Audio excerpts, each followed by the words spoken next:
Alright everybody, this is Phil Birch again. I'm going to be doing a deck profile on a new King of Fighters promo, one that maybe not too many of you have tried out there. I'm going to be doing a profile on Clark today. Clark is basically just a big, actually I'd call him a small 5-hand sized aggro character, which is kind of strange, 5-hand sized aggro, but he has a very damage oriented effect. His enhance is remove one card in your hand from the game. Your attack gets +3 damage. He also has a response that you commit him before your opponent's combat phase begins. You draw one card for every 2 attacks removed from the game. So basically, he allows you to play out pretty much your whole hand, and you're gonna just attack like crazy during your turn, hopefully, and hopefully draw into some good blocks during your opponent's turn. Alright, so I'm gonna start with the attacks today. First off, I'm going to start off with 4 copies of Righteousness. 4 copies of Righteousness is pretty standard for like most of my lists. I like Righteousness a lot. It's one of my top 3 favorite cards in Standard right now, attack-wise. And it's because it nets you such an advantage. It's the ultimate plus card in the game, with the potential for giving you 3 foundations off of playing just 1 card. It also nets you damage, and can also reset your opponent's damage when they pump it too much. So overall, it's probably just one of the best attacks in Standard right now, and it only runs on a 6 difficulty. Next up, I have 4 copies of ZING. ZING is my favorite attack in Standard. I just like playing it. I like the fun, gimmicky mechanic of it. Obviously, I can't get the progressive difficulty thing, the playing 5 cards and it being on a 5.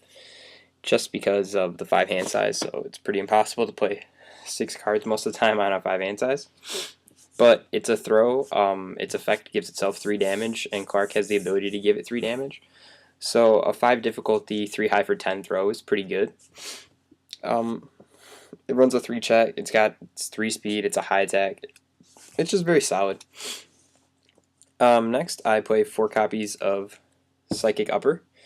Psychic Upper is another one of those cards that it nets you a plus by playing it.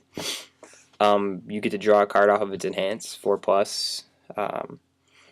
You name a card type. Your opponent, you reveal a random card in your opponent's hand. If those 2 types are the same, you draw a card. It's very good. 4 difficulty, 5 damage, 3 check. It's got a low block, powerful on it.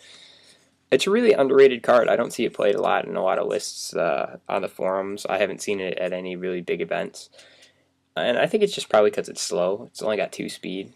But like it replaces itself in your hand. I think all evil decks should be running it.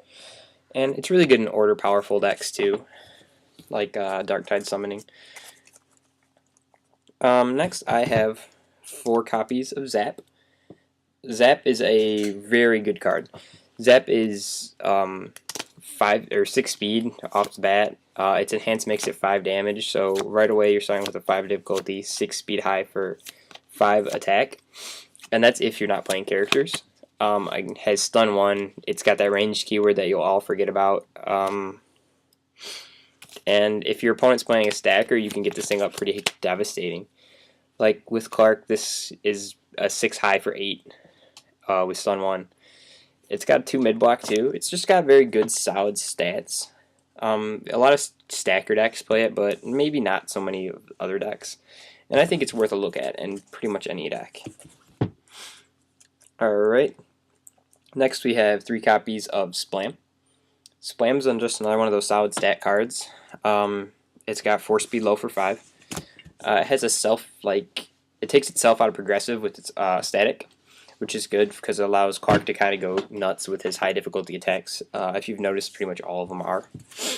It's got breaker on it, and it's just pretty good. Not really super played, but like it was good in life kicks. That's not really a super viable deck right now, but it's still pretty good. Next, I'm playing 3 copies of Hilt Strike. Hilt Strike is something you haven't seen probably in a really long time. I like it because it has stun 2 on it. And its stats were pretty decent for a 4 difficulty with stun 2. 3 speed high for 3, +1 mid block. It's really vanilla other than that because it's the only effect it has is stun 2. But like 3 speed high for 6 at the end of it, or at the beginning of a turn is pretty good. And that stun never hurts.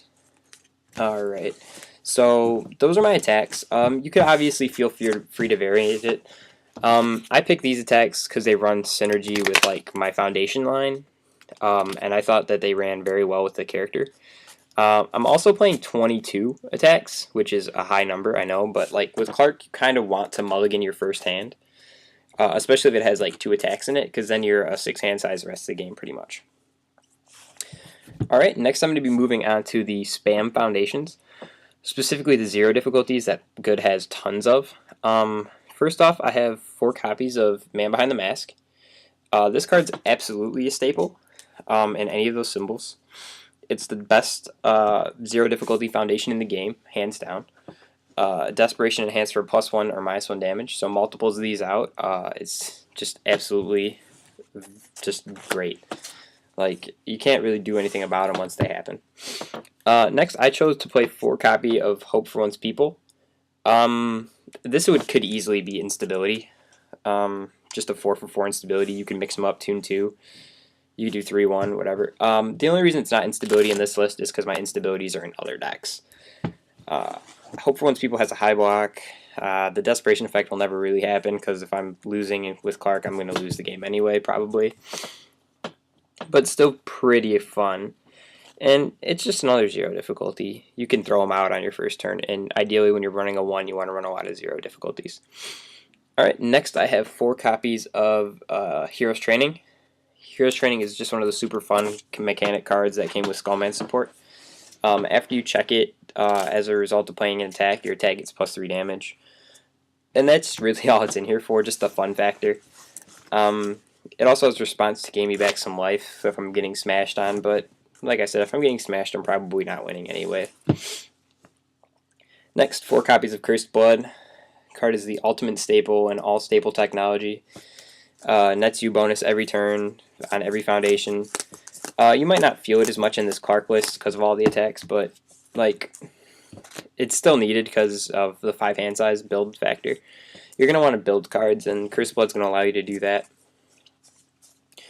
Alright, next up I have 4 copies of perhaps the most important card in the deck, and that is Fortress Frame. See?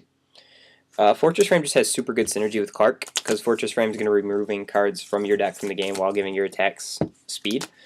And with Clark, like I said earlier, you're going to want a lot of cards removed from the game, so that late game you're drawing 3-4 cards with his effect, and after a cycle, sometimes 5 or 6. And that's very, very good. It never hurts giving your attacks speed, obviously, because it turns your zaps to like 7 speed, 8 speed, turns your righteousness 6 speed, stuff like that. Just very good. Okay, next, 4 copies of Together Again, pretty much for the same reason, except this one's purely just for speed. 4+, give your attack speed. Pretty simple. It helps you mill yourself, and getting to the end of your deck very fast with Clark isn't a bad thing. He has a 5 hand size, so he's not really prone to cycling. But Together Again is going to help you get there if you're trying to just force more cards in your hand through his R. Alright, next we're going to move on to the rest of the deck, which is pretty much, or the rest of the foundations, which are just damage pumps. Breakfast, great 2 ways in Clark. It's static, lets him draw a card, because he's going to be the lower of the hand sizes, unless you're facing like Mei-Lian. And if you're facing Mei-Lian, or a 5 hand size, I don't know how that would play out, because I don't test against 5 hand sizes too often. But the Enhance, it's just a damage pump pretty much. First your attack gets 2 damage on a commit. It's really, really in here for the draw, but the damage effect doesn't hurt it. Next I play 4 copies of Ret Horizon. Ret Horizon is a sweet damage pump. You pump your Ret Horizon attack with 2 damage, and if you double, if the attack goes to more than double its current damage, double or more, or something like that, you get to ready a foundation. So you can Ret Horizon, ready itself, and then you can use it again on the next attack, and that's always cool. It just becomes a reusable damage pump, and at +2 damage, it's a pretty big reusable pump. Next, I play 2 copies of Regretful Existence. It's just pretty good. You get to commit it. It's another damage pump. You all know what it does. I'm not really going to go too into depth on Regretful Existence. And then 3 copies of Glanzende and Frischer Himmel as the assets. This card is to net me the positive 2 cards because I have such a small hand size. And with cards like ZING and ZAAAP, I can pretty much guarantee that they're going to go through. And it gives you more fodder for Clark's effect, more ability to play defense by keeping cards in your hand, and it lets you draw a card on your opponent's turn too. It's really susceptible to like cards such as the Spring Necro Drivers, stuff like that, and like Weight of Memory and stuff. It could trigger it, Martial Arts Champion, but it's easily sided out. I didn't really build a side deck. I didn't play Torn Hero. This is purely an aggressive deck. And usually with my like funsy decks, I didn't build side decks. But if you wanted an example of one, you could play like Vincent Gray. He's a really good side deck character. You could put Amy in here. You could side deck a couple copies of When the Moon Comes Over the Mountain, Torn Heroes, stuff like that.